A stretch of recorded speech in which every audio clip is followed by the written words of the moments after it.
Welcome to another In Wheel Time podcast. Welcome. Welcome. And a one and a two. One and a two. To the In Wheel Time Car Talk Show just ahead. Matt DeLorenzo, author, Mercedes AMG Race Bred Performance. New book that's out. Got to start thinking about Christmas, you know. Yep. Jeff has this week's Motor Minute. I review the new Kia Telluride here on the In Wheel Time Car Talk Show. Howdy, along with Mike Out of This World Mars live. What do you think? You Jack LaLanne over there or what? Trying. Somebody asked me the other day, why does he wave like that? And I'm going, I don't know. You'll have to ask him. I could do the prom queen wave or the parade queen wave. Yes, the prom queen wave. I think that's exactly would be fitting for somebody from Materville. In all actuality, his medication is kicking in, and that's the result. What medication would that be? He's kicking. I don't take it on Saturdays. What is it? It's not. I don't take it on Saturdays on the weekend. Oh, okay. Mm-hmm. All righty. We take the margarita medication on Friday nights, and that's what's wrong with us on Saturday. Take it the night before. Right. That's where I'm going wrong then. Yeah. Yes, one of many things. It's the liquid form. Just saying. Along with Mike Out of This World Mars, we have next to me, ladies and gentlemen, we always need more, Jeff. We do. We have Chief Engineer David Ainsley, who's listening very closely. Yes, he is. He keeps buzzing me. We also have a very important Florida contingent that's watching and listening this morning. Of course, it's afternoon there now, but they don't know that because there has been a lot of liquor served. This afternoon, Thursday is what they're thinking. Yeah, they got their Thursday. A week ahead. So there's that. So we'd like to say hello to them. David Ainsley, our Chief Engineer. All right. Do we have a guest yet? Yes, sir. He's in the queue. Oh, he is? Yep. How do you know that? He popped up, says guest in the queue. Guest in the queue. Guest in the queue. Guest is in the queue. Ladies and gentlemen, he's an author. His name is Matt DeLorenzo, and he has written a book called Mercedes AMG Race Bred Performance. Matt, good morning. Hello. Good morning. How are you guys? Well, we're doing very well, thank you. Where are we speaking to you from? Where are you? I'm in California, Orange County. Oh, okay. are you? Yeah. Okay. Been there. Yeah. Absolutely. I don't think that anybody in Texas talks to anybody in California anymore, and I'm sure that you can extrapolate whatever you want out of that. But I talked to my brother. He lives in Dallas. We're still on good terms. Are you? Well, that's good. There you go. That's good. So what possessed you to write a book about Mercedes and AMG? Well, I've written a number of books, and I didn't have anything on my plate, and I talked to my publisher, Motor Books, and they had done a book on BMW M about 3 or 4 years ago, done quite well, and they looked around and nobody had done anything on AMG. And I said, well, that sounds pretty good to me, and I got into it, and it's a fascinating story about how they started and how they ended up being the performance division of Mercedes. Well, you know, it's interesting because when we teased the show earlier on, and I told everybody that we're going to have you on, we talked about AMG. And if I'm not mistaken, AMG was a standalone performance company that contracted with Mercedes to bump up, if you will, the horsepower and all the performance aspect of their cars. Am I wrong? No, you're right. But they were frenemies for a long time. Frenemies. Oh, they were. See, I didn't know that. It was started by two young engineers back in 1967. Now, they had both Hans Werner Aufrecht and Erhard Melcher had worked as engineers within Mercedes. They had wanted to work on the racing program. Unfortunately, the racing program had wound down. In 55, they had the bad accident at Le Mans.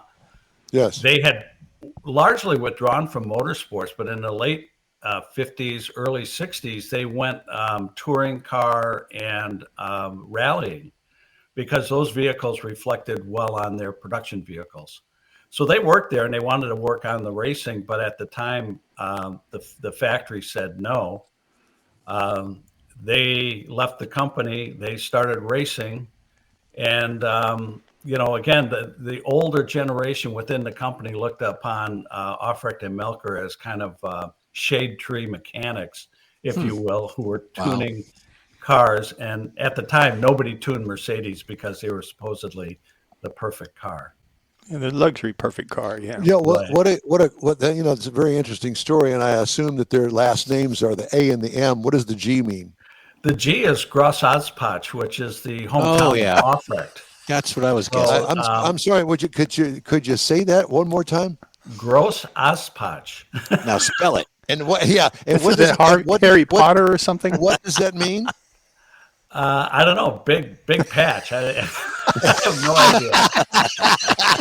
Let's go with that. We're going to go with that. Yeah, that's good. Well, clearly they were very successful. How long did they goose up undercover, if you will, from Mercedes, the Mercedes-Benz lineup, before Mercedes-Benz bought them? Almost 30 years. Wow. Wow. So Mercedes bought 51% interest in AMG in 1999, and then they bought the entire company in 2005 and turned it into the Mercedes AMG division as we know it today. Back when they were starting out, it was really interesting because in 65, Melker and Aufrecht tuned up a 300 SE with a 6-cylinder engine and showed their boss, Rudy Uhlenhaut, who was a famous engineer who worked on Mercedes Grand Prix cars in the 30s and in the 50s. They showed him this car, and they had ended the program in 64, the racing program, but he said, okay, you guys can go race it, but if you don't win, you're out of the company. Well, they went and they raced the car. They won the touring car championship. Their driver, who also was a Mercedes employee, unfortunately got killed in a rally before the end of the season, totally unrelated to their efforts. And the board came back and said, hey, cut this out. So they kind of moonlighted and tuned privateer cars while they still worked for Mercedes. But then in 67, they left and set up, and then they were tuning race cars on their own after that. Did they have their own shop? Yes. So they had set up a place. They had worked out of Aufrecht's home when they were moonlighting in Gross Auspach. And then they opened up a place in an old mill in a town called Bergstall. And that's where they built a lot of race cars. They started, the racers would come and say, hey, could you do this for my road car? So they started doing tuning road cars as well. But their big breakthrough came through in 1971. A couple of years earlier, Mercedes had put the first V8 engine in the SEL, which was essentially their S-Class. The V8 came from the big 600 limo. And there was an engineer inside Mercedes who tried to race it in 69 at Spa, the 24-hour race. But at the last minute, the board told them to withdraw the car. They had qualified for the race, but then they said, you can't race. So they pulled the cars. Well, Aufrecht and Melker built another car similar to it, went to Spa in 1971, and they finished second overall. And this car was called the Red Pig because it was such a big, honking luxury car with a really loud V8 engine. And it did really well. The car sitting on the pole, by the way, for the race was a V8 Camaro. Wow. Eventually a Ford Capri won, and they came in second and won their class. And that got them a lot of notoriety. Did these engineers, did they work in aircraft plants before that? Is that how they got their upbringing in mechanical? No, they worked for Mercedes. So, but didn't Mercedes have aircraft plants at the time back in World War II? They did, but they worked primarily in the passenger car racing division. Melker was a mechanical engineer, and Aufrecht was kind of a bench test engineer. Oh. And when they first met, they didn't like each other. But then Aufrecht recognized what a brilliant engineer Melker was, and they started on their way. Now, there's an interesting sidelight. That car that won in 1971, they sold to Matra. They modified the car, and it was used to test jet tires. It was the only car that could go fast enough that could recreate how quickly a jet would take off or how quickly it would be coming in for a landing. And they modified it to test the tires. So this car was used until 1994, and then it was destroyed. Wow. After Mercedes bought AMG, they decided that they were going to try and find it. They couldn't find the red pig. So, This whole thing really smacks of Carroll Shelby to me, because definitely. Yeah, I mean, and they were competitors really at the same time. Carroll Shelby here in the United States and these guys over in Germany. Mm-hmm. Right, and they were mainly doing sedans, and actually they did a little work on the G-Wagon in the late '70s when that came out. But it's interesting that they were the only ones tuning Mercedes. But at the time, you had companies like Alpina, Schnitzer, Hartmann, all these other still around for Ford Capris and Opels and BMWs. So they were kind of alone at the time. So you got the charge to do a book on these guys in AMG, and I assume that you really didn't know a whole lot about them before you got the charge to do it. Well, I knew I've been writing about cars for a long time, and I was familiar with AMG because we had tested when I worked at the car magazines. We had tested AMGs. By 1990, they were actually selling AMG cars through the Mercedes dealer network. In the 80s, AMG released a car called the Hammer, which was a E-Class with a big V8 engine in it. And that's what really kind of put them on the map in the performance circles in the U.S. And then they also managed Mercedes' German touring car racing team and was very successful. And that's what opened the door for them to sell their cars through Mercedes. And then as that relationship grew, they actually developed their first car together, the C36 in 1994. And then by 1999, Mercedes decided to buy them. So I want to ask you a question kind of related. Were you the guy that was in the library all through high school and you spent all of your time in there? Were you that guy? He looks familiar. Yeah. You were? No, not really. I kind of hung around with car guys, and that's how I got into writing about cars. No car guy I know is in the library. No. Well, I will tell you, I did go down a lot of wormholes on the internet, and Mercedes was absolutely fabulous in the access they gave me to their archives. In the book, there's over 300 images of different things, different cars, race cars, things like that. So, did you go over to the factory at all? I did. I went to after they had started in Bergstall, they had moved to Affalterbach, which is their home today. And I've been to, I went there. I actually saw the old mill building that they, in Bergstall. They're starting to put together kind of a museum with some significant cars from their past. And the complex there in Affalterbach, even though they don't build any cars there, they still build engines, and they have a one-man, one-engine philosophy towards, they just have one technician. I've seen a video on that where it's one guy that built, or girl, actually the video that I saw was a woman that was building the entire engine. Yes. And I was going, oh my God, look at that. Responsible for it. Yeah. Yep. So they still do that today, and they'll put a plaque on there with the signature of the technician who built the engine. So truly amazing. Yes. Yeah. Well, it's a great story, and their complex is huge. They employ about 5,000 people now. They do all the engineering, and starting with the SLS Gullwing from 2011, that was AMG's first built from the ground up AMG exclusive car. And now they have the AMG GT, which is the successor to that car. Truly amazing. What a great story. Do you drive one? Do you have one? No, I couldn't afford one. Yeah. Yeah, they're There not is cheap. that. Yeah, So but they're how very about- exclusive. I've driven them. They're fabulous cars. I've had the great experience of being able to drive the SLS. I've driven while I was over there in Germany. They had lent me one of the GTs to drive.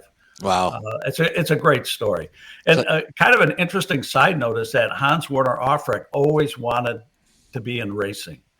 So after he sold the company to Mercedes, he set up his own company called HWA, which is Hans Werner Aufrecht, and he's right next to AMG, and he built all the GT race cars for Mercedes at his little factory right next to the AMG complex. What a fascinating story. Listen, we're short on time, but I did want to ask you where can we get the book? Can we get it at Amazon and all the other?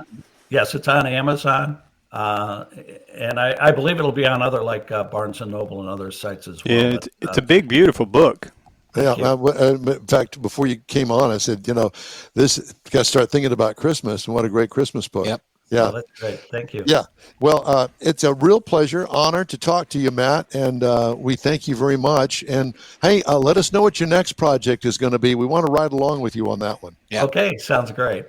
Matt, thanks again. His name is Matt DeLorenzo, and the name of the book is Mercedes-AMG Race Bred Performance. All right, just ahead, a review of the Kia Telluride plus Jeff's Motor Minute. Yep. When the N-Wheel Time Car Talk Show continues right after this. The Tex-Mex dining experience is defined by Lupi Tortilla, your destination for Texas's best beef fajitas and frozen margaritas.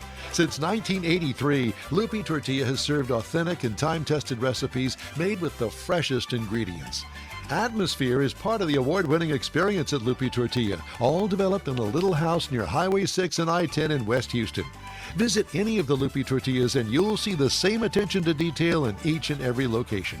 Start your Lupi experience with queso flammeado and guacamole, along with a classic frozen margarita.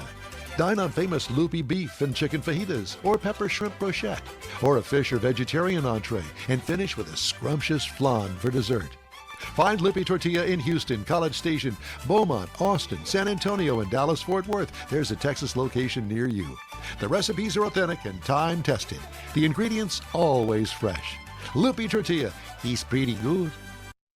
Time to fire up those engines and pay tribute to the folks who make freedom possible. Bastrop's own Heroes in Hot Rods is rolling in for Veterans Day weekend. Friday night, downtown cruise. Saturday, 400 of the coolest rides in Texas. Proceeds help veterans, shelters, food pantries, and scholarships. Sponsored by Craig's Jewelry. November 7th and 8th, Main Street, Bastrop. Don't miss it. Well, that event is next weekend, friends, and Can't wait. let me hear it. I'd come No, to it's ahoo. Ahoo. Okay, well, like whatever IE. the case may Yeah. be, Mars is Get your supposed to E know and all your that ahoo action. say.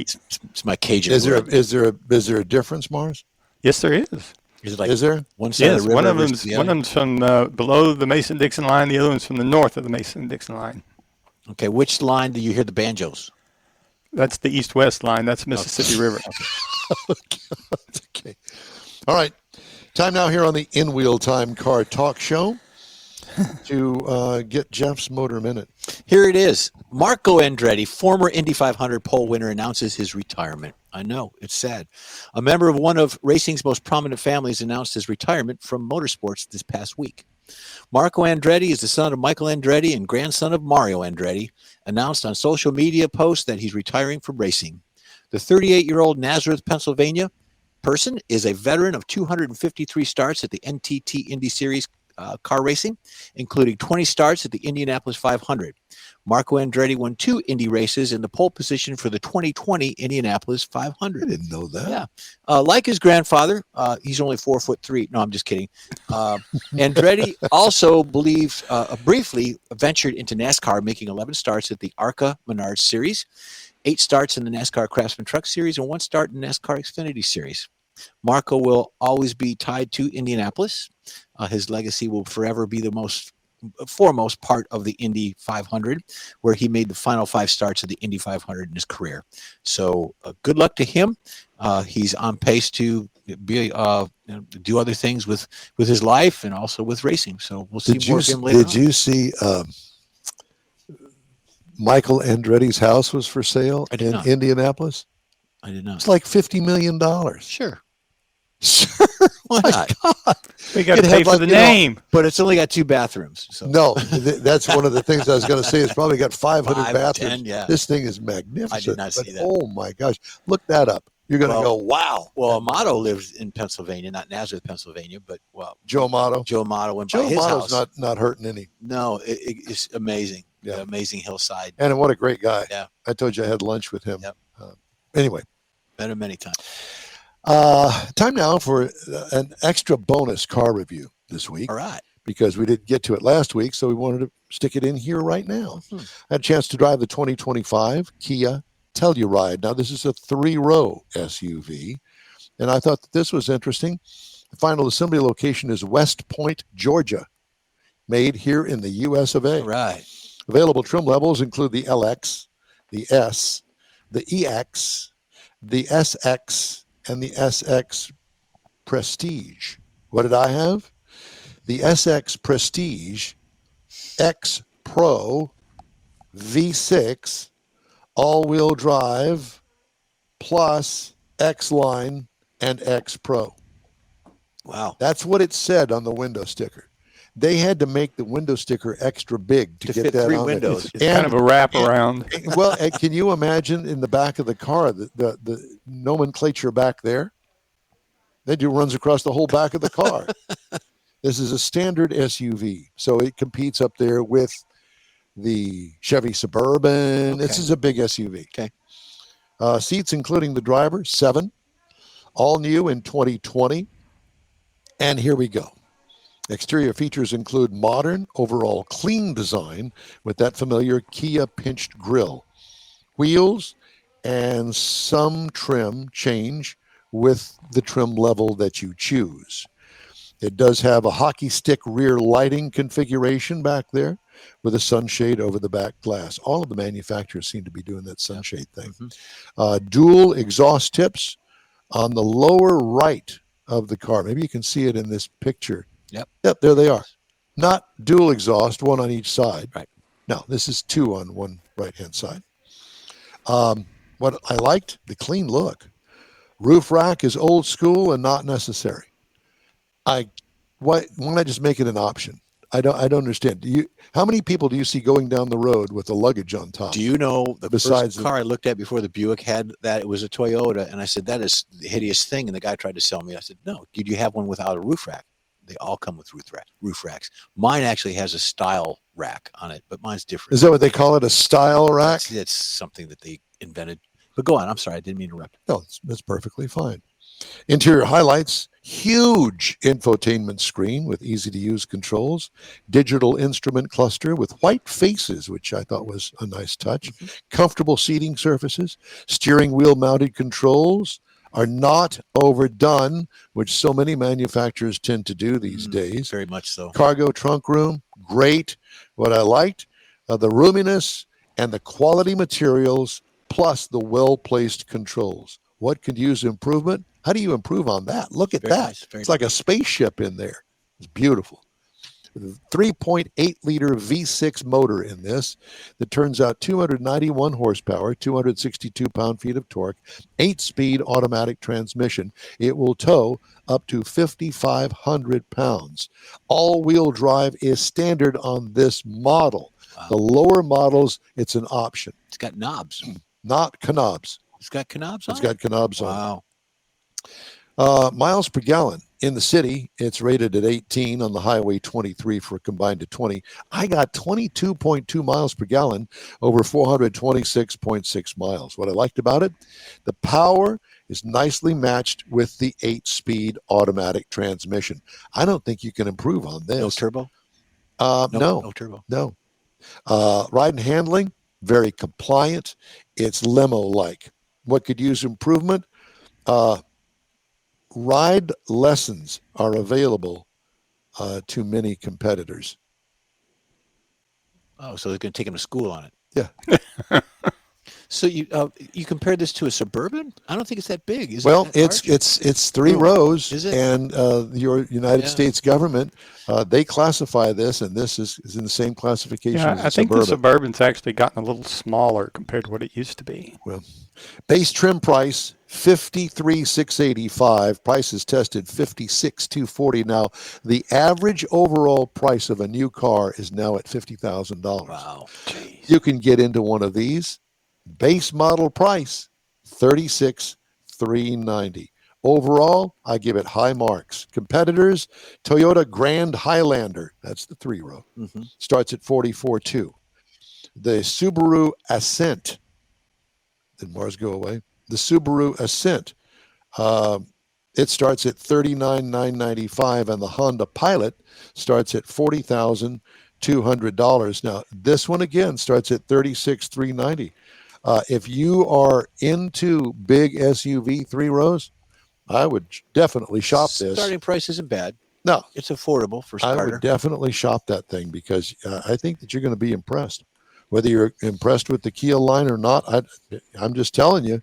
They're out Somebody that drove it for almost 500 miles, I can tell you that this is one nice vehicle. Good deal. All right. Okay. Hey, if you'd like to get in touch with us, send us an email. The address is info@inwheeltime.com. We are back right after this quick break. Who doesn't like a social event? How about one that centers around your love for all things automotive? Another Gulf Coast Auto Shield Car Social is back. Saturday, December 6th, 9 to noon at 11275 South Sam Houston Parkway, just south of the Southwest Freeway. It's a morning packed with incredible cars, some of the finest rides in town, from classics to modern exotics. Here's your chance to talk to fellow car lovers. Grab a coffee and check out how Gulf Coast Auto Shield keeps these rides looking perfect. Meet the team. Take a look around the shop to see firsthand how Gulf Coast Auto Shield gets the most of the look you're trying to create. In Will Time will be there with their live car talk show. You might just be one of the guests. Don't miss this free, fun, and fast-paced car gathering of fellow car lovers and their rides. Saturday, December 6th at Gulf Coast Auto Shield, 11275 South Sam Houston Parkway. Bring your car, bring your friends, and bring your love for all things automotive. We'll see you then.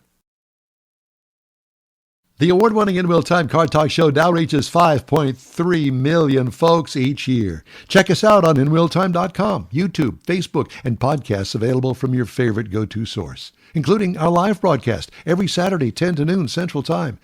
The In Real Time Car Talk Show has informative automotive guest interviews, new car reviews, along with popular features including driving destinations, Jeff's car culture, latest car news, cruise-ins, and racing dates. It's all on InRealTime.com. Join us. That's it for this podcast episode of the In Wheel Time Car Show. I'm Don Armstrong, inviting you to join us for our live show every Saturday morning on Facebook, YouTube, Twitch, and our InWheelTime.com website. Podcasts are available on Apple Podcast, Spotify, Stitcher, iHeart Podcast, Podcast Addict, TuneIn, Pandora, and Amazon Music. Keep listening, and we'll see you soon.